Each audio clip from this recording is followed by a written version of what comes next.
do this flip, very thin, to get all the dough off. So watch. I'm gonna get all the dough off like this. So let's move this stuff out of the way.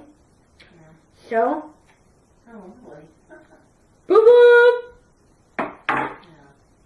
Help, help, help. Then you foam it. Collect all the dough you can, not missing a single cub. Right there. Perfect.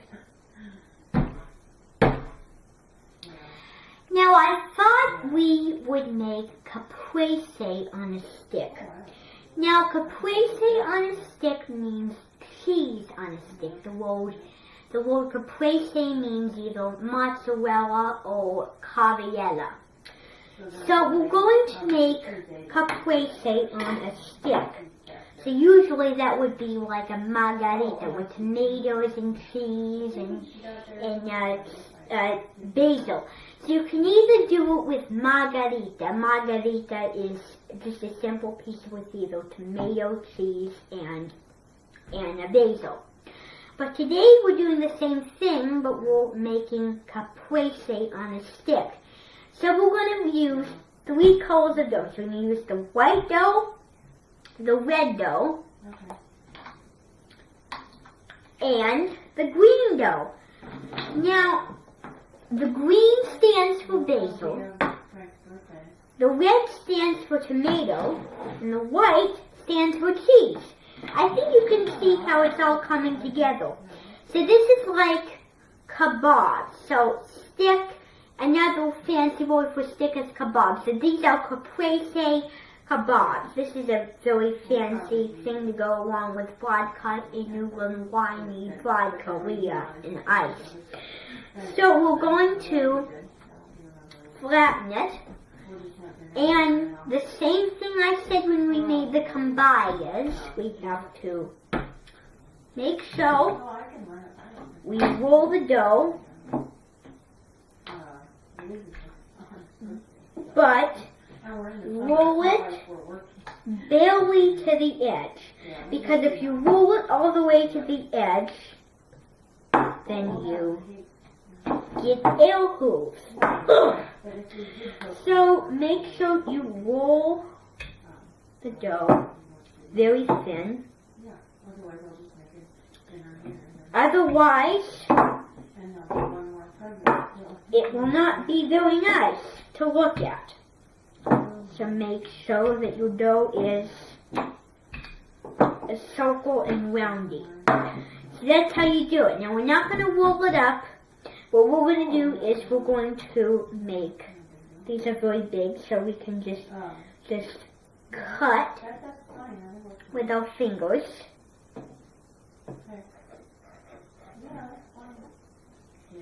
And then make a ball. So just make a little ball. And then, this is the straw, you see the loop-de-loop. You put the thing in the middle. This is something I learned from my Aunt Amy, to always center it perfectly. So then slide it.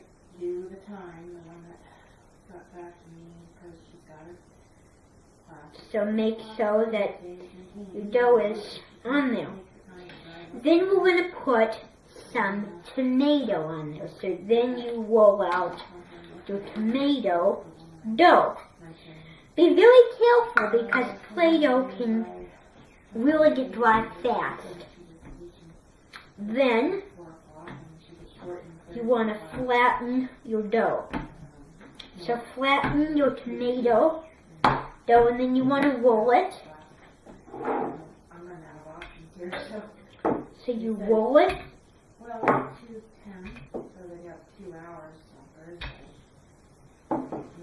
So make sure you roll it. So when you're rolling dough, you always want to remember which you always want to do it on a nice surface. A wood surface would be the best surface. So it all depends, because the last time I made this video and it didn't quite work out, is when the white bowl was moving all around like peas in a pod. So, blue. So now we're going to roll the dough out perfectly. So as you can see, that is wonderful. Now we're going to cut the end of dough out. So cut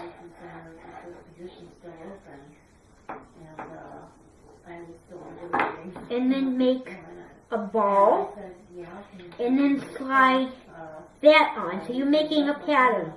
So cheese, tomato, basilico, and the word basilico in English translates to basil, and the word in Italian is basilico. At least have that. As you can see, that's perfect. Now, you want to make your basil stick. So, with this dough that you got newly, you want to make your basil.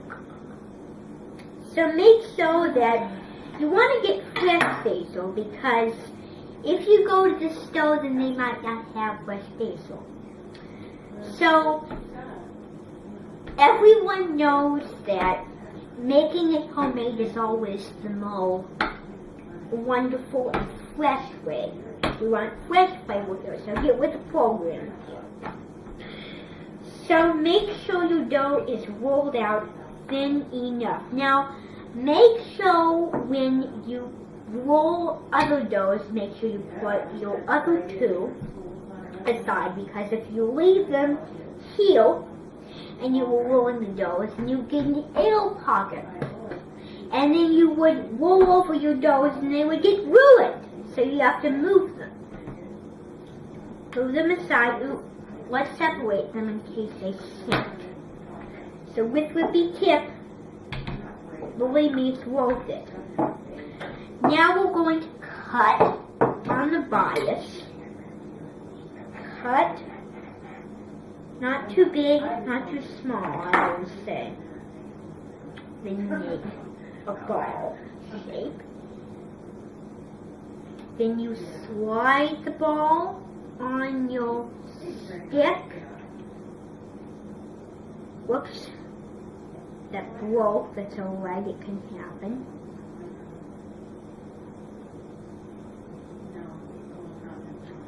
Okay. Then you do another cheesy greasy. So you get over your cheese dough and you keep cutting and cutting and cutting. So you cut cheese. You roll it.